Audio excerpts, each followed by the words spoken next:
Welcome to our next episode of Psych Snippets. I'm Dr. Brittany Hayden. And I'm Dr. Sally Richards, and today we have one of our amazing doctoral interns with us again, Will Phillips, who is going to talk with us about the benefits of powering down or downshifting to help us get a good night's sleep. And he's going to talk to us all about the effects of blue light and what that even is, ways to establish an optimal sleep environment, and ways to reduce the stimulation around you and optimize a relaxing environment, all of which promote a good night's sleep. So, Will. Hello again, I'm Will Phillips, and today we're going to continue our discussion about sleep. And specifically, we're going to talk about the things we can do right before bedtime in order to help us both fall asleep faster and stay asleep longer. And the big thing we're going to talk about in all of this is going to be this concept of downshifting. And essentially, when we're talking about downshifting, it just basically means trying to either decrease or completely eliminate the amount of stimulation that we're getting right before bedtime. And so the first thing to kind of think about is the amount of time, or kind of our time window for when we're trying to do this. And generally speaking, we're going to be thinking about, okay, I want to plan to start doing some of these things about half an hour to about an hour before bedtime. It's also why it's important when we're thinking about our sleep schedule of, okay, if I know that I plan to fall asleep every night at 11 o'clock, I know I need to start planning for some of these things at about 10 o'clock or 10:30 as part of my sleep routine.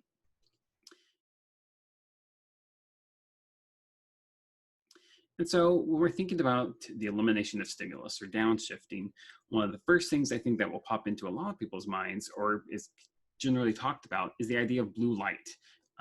If this is a new concept for you, essentially blue light is the specific frequency of light that many of our electronic screens produce. So thinking about our cell phones, our laptops, our computer screens, our TV screens, it emits this particular wavelength of light that we think really mimics the same kind of sensations that we get when we view sunlight. And so it kind of tricks our body into saying, okay, I need to still be awake because there's so much sunlight coming out. It can't be nighttime. I can't be shifting into sleep mode. And so it kind of throws our rhythm off because it tells our body's getting this signal that says, hey, I should be awake, when in actuality, we're trying to get it to prepare to go to bed. And so the simplest way to kind of go about this would just be to eliminate that blue light, limiting our screen time before bed. So not having our cell phones and looking at text messages as we're trying to go to bed, not watching movies or TV shows or YouTube videos or anything like that right before bed. But for some people, this might not be an option. Sometimes that last hour of the night is kind of that sacred time that is the only time that maybe you have to be able to watch any of these things, or to check up on the news, or to watch that favorite TV show that maybe you don't want to be interrupted with kids, particularly for individuals with families, or it's just kind of your private time too. And so some other things to think about, if we can't eliminate it, is there are ways to reduce that blue light. So many of these electronic devices have what's called a nightlight feature. And essentially what this does is it does reduce the amount of blue light of that specific frequency of light coming towards us. And so we're able to kind of reduce it so we're not getting the same level of effect. And so we're reducing stimulation. Not able to eliminate it, or at least able to, again, downshift or decrease the amount of stimulation that we're getting. Some other things to think about, particularly for individuals who may like to watch things beforehand, before going to bed, is thinking about the kinds of things that we're watching. We do know that when we're watching really engaging television or movies that may be really action heavy, or a psychological thriller, or really making us think, that is adding to the amount of stimulation that we're getting. And so part of that enjoyment is that, oh, we're on the edge of our seat. But that's actually causing a physiological response to where our body is saying, like, okay, I need to be active, which again kind of goes against what we're trying to do with downshifting. So again, thinking about the content of the things that we're watching. If there's a really dramatic TV show that you're watching that always keeps you on the edge of your seat, even if it's difficult to say, it may be best to try and watch that earlier in the evening, again, if possible. Again, sometimes it may be that last hour, last half hour is the only time to have to watch that.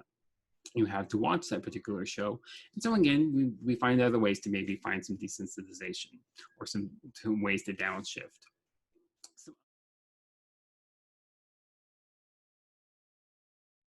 Some other things to think about too is just what kind of things are going on in the room. We know that generally we like to keep our rooms either cold and dark. Our bodies tend to do well when we have that kind of stimulation because the cold, not necessarily cold, but cooler, and with adequate blankets and things like that around us to again keep our body temperature from having to work too much. Because again, those different temperatures are going to be giving us more stimulation. Our bodies are going to be shivering, or it's going to be hot. It's going to again keep telling our body some things, and so we're trying to keep that neutral. Same thing with keeping the room dark. It's trying to eliminate the amount of light coming in. So again, we're getting less stimulation. So our body says, okay, it's dark now. There's less things coming in. I can kind of go into shutdown mode.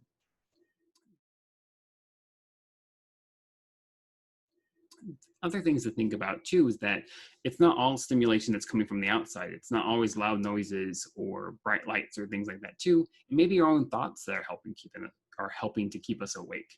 And so I know I'm one of these people that generally when I try to fall asleep, the moment my head hits the pillow, all of the worries or all of the concerns that I have for the next day start coming up and saying, okay, I've got to get these things done. I have to do this. I have to do that. I can't forget this, or I can't forget that. Oh, I need to remember this. And so we go on and on and on and on. And again, our body's getting that sensation, or our body's getting that stimulation, and that's helping to keep us awake. Some ways to combat this are, essentially, if you're finding that a lot of your thoughts have to do with worries about timing or forgetting something, or kind of what am I going to do next, one of the ways to combat this is to write a list. Keep a pen and paper right by the bed. And the moment you start having to think about these things, get up and write those things down. It's as simple as that, of trying to say, okay, let me see if I can put all these into a to-do list so I don't forget these things. Or I kind of strategize for the next day of like, okay, here's all the things I'm going to try to get done, and maybe in this kind of order. And what that does, it essentially lets our body kind of have that moment to have that worry, but also lets us kind of get it out and lets us kind of formulate and saying, okay, here's my plan. I have all these things. I won't forget it because it's written down and right next to my bed. So sometimes that can be helpful just to kind of express those or to get those out. Some other ways, again, sometimes just thoughts just kind of happen, is a lot of people generally like to have some sort of minimal stimulation before going to bed. A lot of times this might be listening to music, listening to an audiobook. White noise machines tend to be very good. Or tend to be helpful for some people because it helps them to have something else to concentrate on that's pretty neutral, and then just lets them kind of, again, ease into bed. And so one of the tips I will give you for individuals who may like to listen to music is to think about kind of what kinds of music, or how quickly paced that music is. We generally know that when you're looking at kind of music to listen to right before bed, you want to look for something that's got a beats per minute. And so how many beats are kind of happening throughout that time, or throughout that song. And so this is going to be, generally speaking, we're looking for 60 to 80 beats per minute is kind of this ideal pace of the music that we're looking at to be able to help us be able to sleep. And a lot of times you're going to find this kind of music in classical, maybe folk songs. Jazz tends to have this kind of beat. But the also nice thing too is that most music streaming services generally already have a list of like, hey, here's all this music that is kind of fits into that category, or also has ways to be able to tell, okay, this song has this many beats per minute. And so you may be able to custom tailor kind of a playlist with music that you already enjoy that then helps to kind of have that frequency. The other neat thing with music is that if you find that you set a particular playlist or a particular group of songs that is your sleep playlist, again, this helps our body kind of have this routine that, okay, once I start hearing these particular music or these particular lyrics or these particular songs, it then kind of helps trigger our body and says, okay, this is my sleep song, or this is kind of my sleep stage. And so again, gets our body into that routine. So if we're listening to that same group of songs each night, it also helps to kind of regulate that. The thing to also consider with falling asleep with music, or again, any kind of noise generally, some people will also do this with television, although that's going to be a little bit harder because you also have the light being produced with it as well. But again, maybe if you enjoy having the TV on, you can, there are ways to dim the screen or to reduce the amount of light coming on.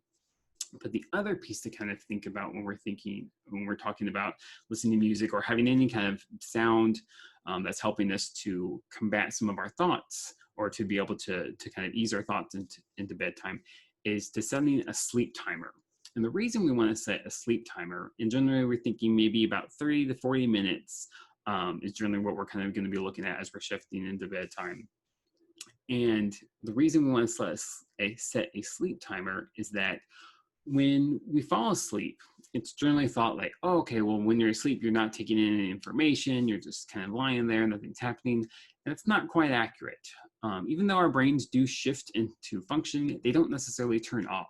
Same thing with our senses. They do shift in what kinds of information they're taking in, but they don't shut off completely. Again, this is a prime example of where if you wake up in the middle of the night because you hear a loud noise, if we weren't kind of taking in information, that wouldn't happen. And so what can happen is if we keep that music going on all night, is that our body is continuously hearing it and it's, again, keep having a level of stimulation, and that actually can make our sleep quality a little bit worse because our body is still kind of processing to some level of, hey, there's information coming in from the ears, or I'm hearing something, even if it's the same music we were listening to as we're falling into sleep. And it's something to kind of consider with that as well. And so again, setting a sleep timer, 30, 40 minutes tends to be about the best. That way it helps us into sleep, but then once we get to sleep, we're not still being bombarded with all that stimulation. So again, these are just a couple of things as we're thinking about trying to downshift or trying to limit the amount of stimulation that we're getting right before bed. And there's a lot of different ways to do it. I'd love to hear what other people are doing. If you have a set routine of like, oh, I always like to do this right before bed, or this particular thing always helps me fall asleep, particularly combating worries, because I think a lot of times that tends to be the one that it's a little bit harder to do. Yes, we talked about being able to write them down and being able to kind of externalize them a little bit, but there's a lot of other ways to be able to handle that too.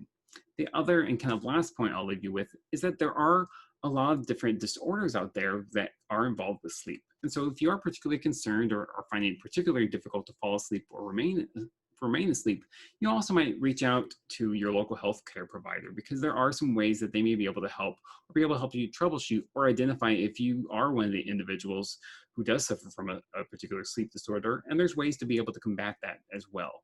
And so again, just a couple of tips for you today. I'd love to hear your own, so let us know down in the comments, and I'll just leave you with that. And so I've been Will Phillips, and this has been your Psych Snippet. Talk to you next time.